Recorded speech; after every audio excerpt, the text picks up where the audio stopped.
नमस्कार विद्यार्थी मित्र। आगे की क्लास में हमने पढ़ा था कि चूड़ामणि को चिंता थी कि शेरशाह कहीं उनके दुर्ग पर आक्रमण न कर दे, और ऐसा ही हुआ। शेरशाह ने रोहतास दुर्ग पर आक्रमण कर दिया और उस आक्रमण में चूड़ामणि की मृत्यु हो गई। दुर्ग के राजा रानी पकड़े गए और राजकोष लूट लिया गया। ममता वहां से चली जाती है। काशी के उत्तर में धर्मचक्र विहार था, जो मौर्य और गुप्त सम्राटों ने बनवाया था। वह आज खंडेर के हाल में है और उसी खंडेर के नजदीक एक झोपड़ी थी। उस झोपड़ी में एक स्त्री गीता पाठ कर रही थी और वह और कोई नहीं मगर ममता ही थी। ममता अपनी झोपड़ी में बैठकर भगवद गीता के श्लोक का उच्चारण कर रही थी और श्लोक के शब्द थे, अनन्या सिंचन तयंतो माये जनाः पर्युपासते। आगे श्लोक, तेसा नित्य वियुक्ताना योगक्षेम वहाम्यहम्। यह श्लोक का मतलब है, जो लोग अनन्य भाव से मेरा चिंतन करते हैं, उन भक्तों के योग क्षेम में मैं वहन करता हूं। जब ममता श्लोक पाठ कर रही थी, उसी समय उसका पाठ रुक गया। एक भीषण और हताश आकृति दीपक के मंद प्रकाश में सामने खड़ी थी। कि गीता पाठ जब कर रही थी, उस समय, उस दौरान दीपक के प्रकाश में उसके सामने एक हताश और भीषण मानव आकृति खड़ी हुई दिखाई दे रही थी।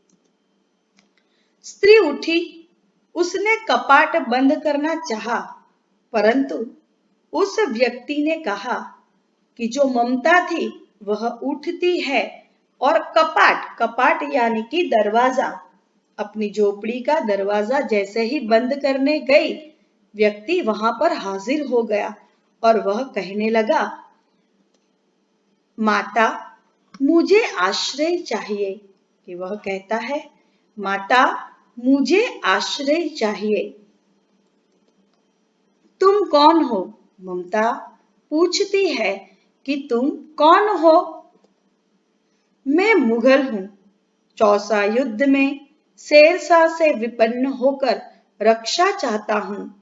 कि मैं मुगल बादशाह हूं। यह बादशाह कौन थे? हुमायूं। कि मैं मुगल बादशाह हुमायूं हूं और चौसा युद्ध में मैं शेरशाह से छुटकारा पाकर आपसे रक्षा चाहता हूं। इस रात अब आगे चलने में असमर्थ हूं। कि अब मैं और आगे नहीं जा सकता, मैं असमर्थ हूं। क्या शेरशाह से? हाँ माता, परंतु तुम भी वैसे ही क्रूर हो। वही भीषण रक्त के प्यासे, वही निष्ठुर प्रतिबिंब तुम्हारे मुख पर भी है सैनिक।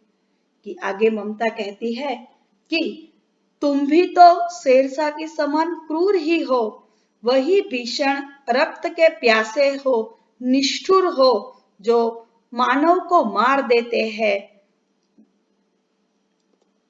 कि मेरी कुटीर में तुम्हें स्थान नहीं मिलेगा, तुम जाओ कहीं दूसरा स्थान खोज लो। गला सूख रहा है, साथी छूट गए हैं, अश्व गिर गए हैं, इतना थका हूं, इतना। कि आगे जो सैनिक है वह कहता है कि मेरा गला सूख रहा है, भागते भागते मैं अब थक गया हूँ, मेरा गला सूखता है, मेरे साथी जो है वह छूट गए हैं और मेरे जो अश्व है वह भी थक कर गिर गए हैं। मैं इतना थक चुका हूँ, इतना। वह व्यक्ति धम से बैठ गया। उसके सामने पूरा ब्रह्मांड घूमने लगा कि इतना कहते ही वह व्यक्ति जो सैनिक के रूप में आया था वह और कोई नहीं मगर मुगल बादशाह हुमायूं थे और वह वहीं पर बैठ गए। इनका सिर चकराने लगा। स्त्री ने सोचा, यह विपत्ति कहाँ से आई कि ममता थी जो मन ही मन सोचने लगी कि यह विपत्ति, यह आपदा कहाँ से आ गई। उसने जल दिया, मुगल के प्राणों के रक्षा हुई कि ममता जो थी वह अपनी कुटिया से जल लेकर आई और मुगल को दिया और मुगल के प्राणों की रक्षा हुई। वह सोचने लगी कि ये सब दया के पात्र नहीं, मेरे पिता का वध करने वाले आतताई कि वह कहती है कि ये दया के पात्र नहीं है। मेरे पिता का वध भी ऐसे ही व्यक्ति ने किया था। द्रोणा से उसका मन विरक्त हो गया कि उसके मन में द्रोणा उत्पन्न हो गई। उसे क्रोध आने लगा।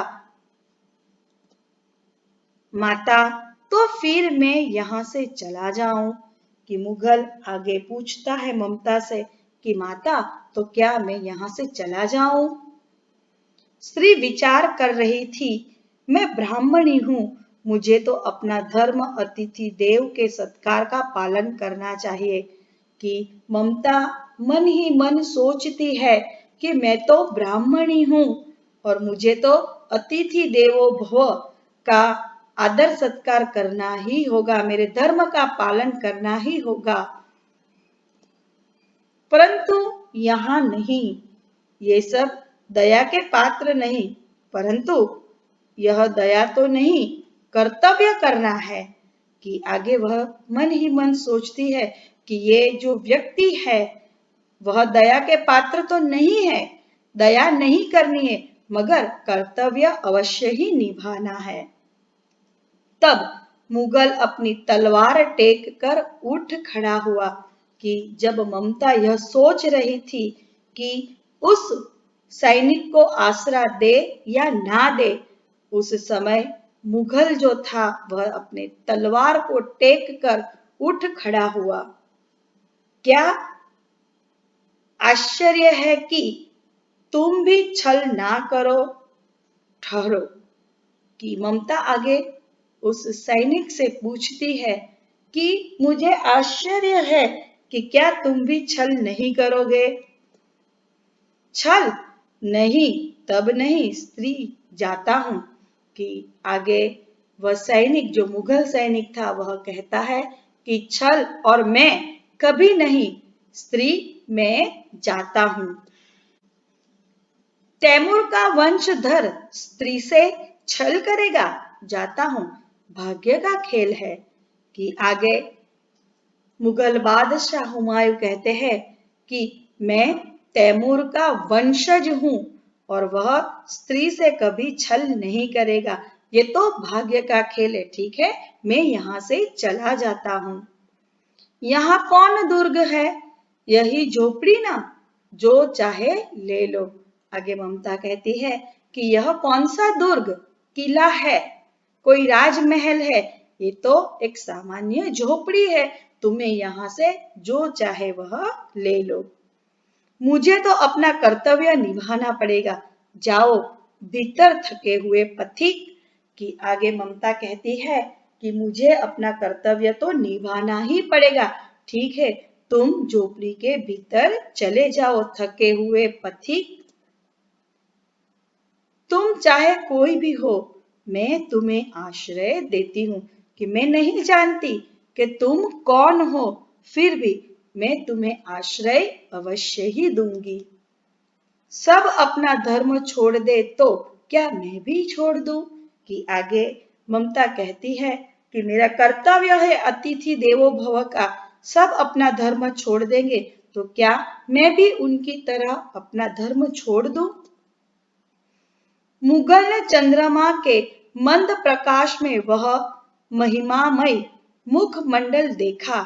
उसने मन ही मन नमस्कार किया कि मुगल ने चंद्रमा के मंद प्रकाश में उस स्त्री का मुखमंडल यानी कि चेहरा देखा और मन ही मन उसने नमस्कार उसे नमन किया।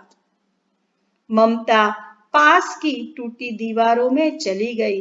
भीतर थके पथिक ने झोपड़ी में विश्राम किया कि ममता जो थी वह झोपड़ी के बाहर निकलकर पास में एक टूटी हुई दीवार थी और उस दीवार के पीछे वह चली गई और पथिक जो था वह झोपड़ी में आकर विश्राम यानी कि आराम करने लगा।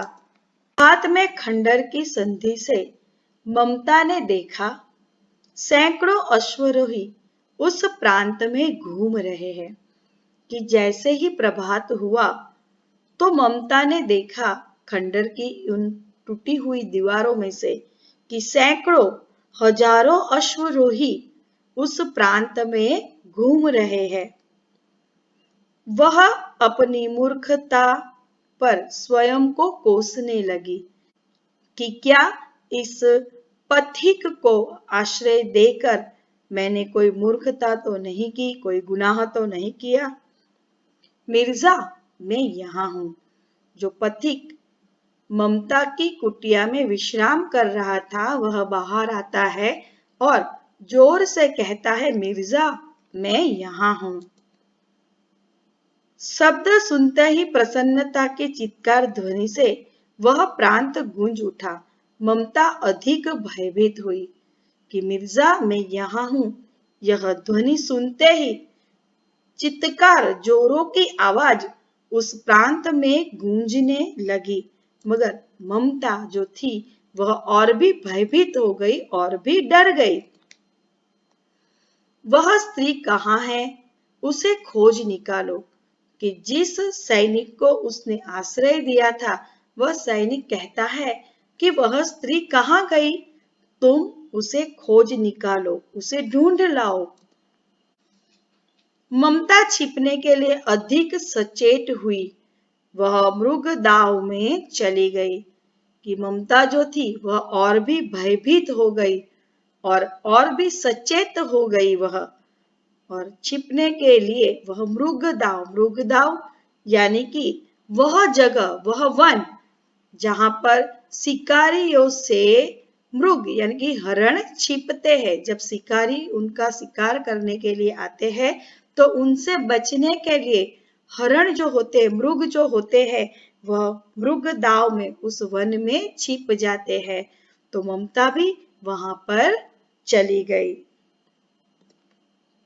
दिन भर उसमें से न निकली।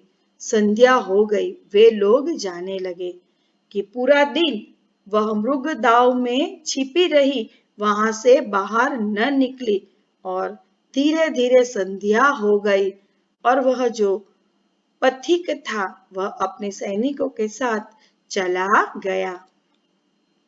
ममता ने सुना पथिक घोड़े पर सवार होते हुए कह रहा था कि ममता ने सुना था कि पथिक घोड़े पर सवार होते हुए कह रहा था, मिर्जा, उस स्त्री को मैं कुछ न दे सका। कि मिर्जा, मैंने उस स्त्री को कुछ नहीं दिया है, उसका घर बनवा देना।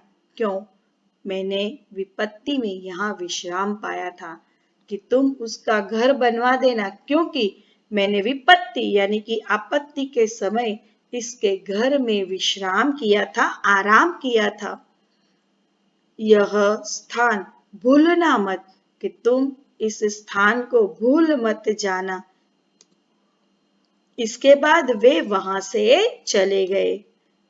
चौसा के मुगल पठान युद्ध को बहुत दिन बीत गए।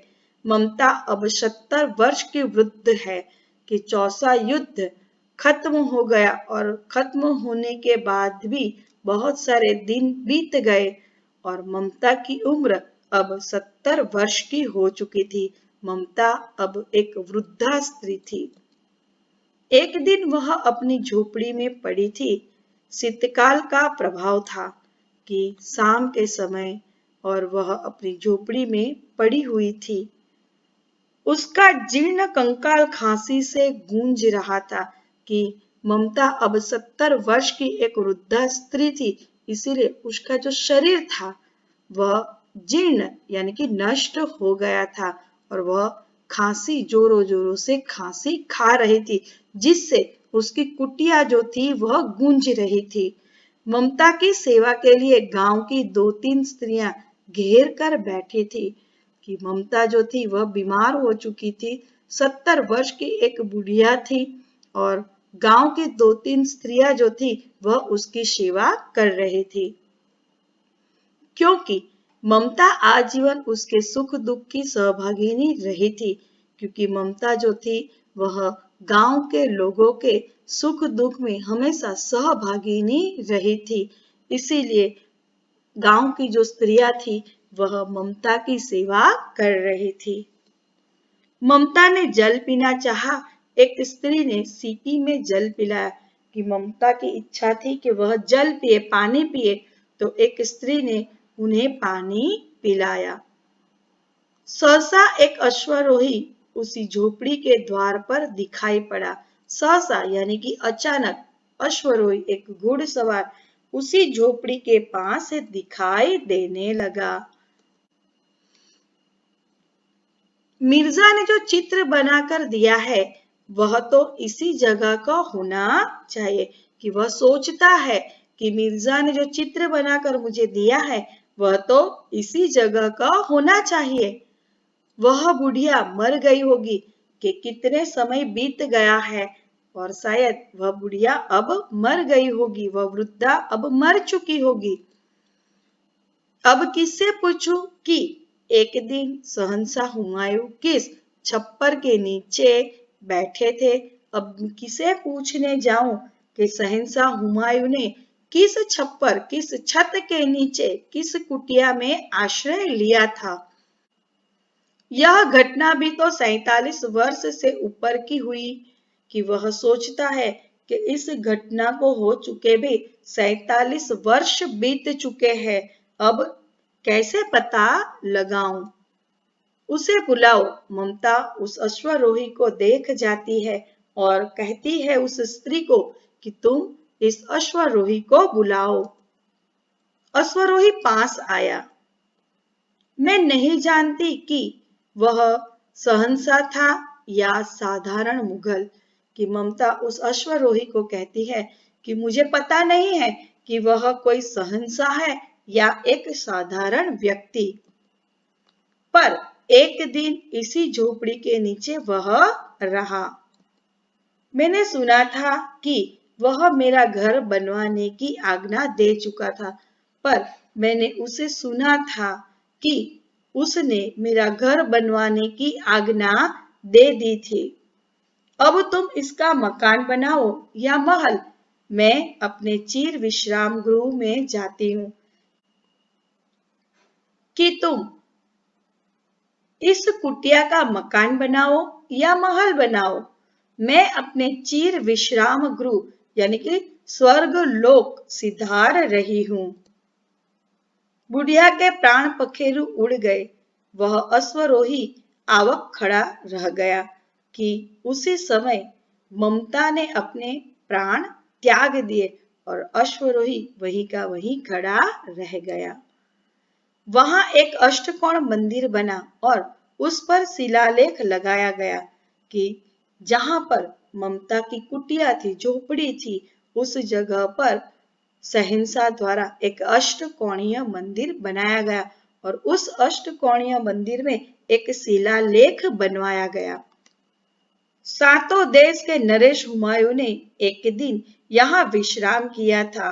उनके पुत्र अकबर ने उनकी स्मृति में यह विशाल गगनचुंबी मंदिर बनवाया।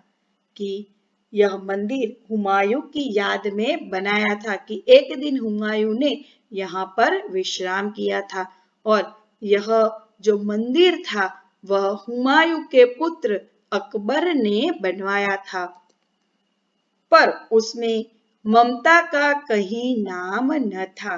पर उस मंदिर में जो शिलालेख बनवाया था, वहां उस शिलालेख में ममता का कहीं भी नाम नहीं था।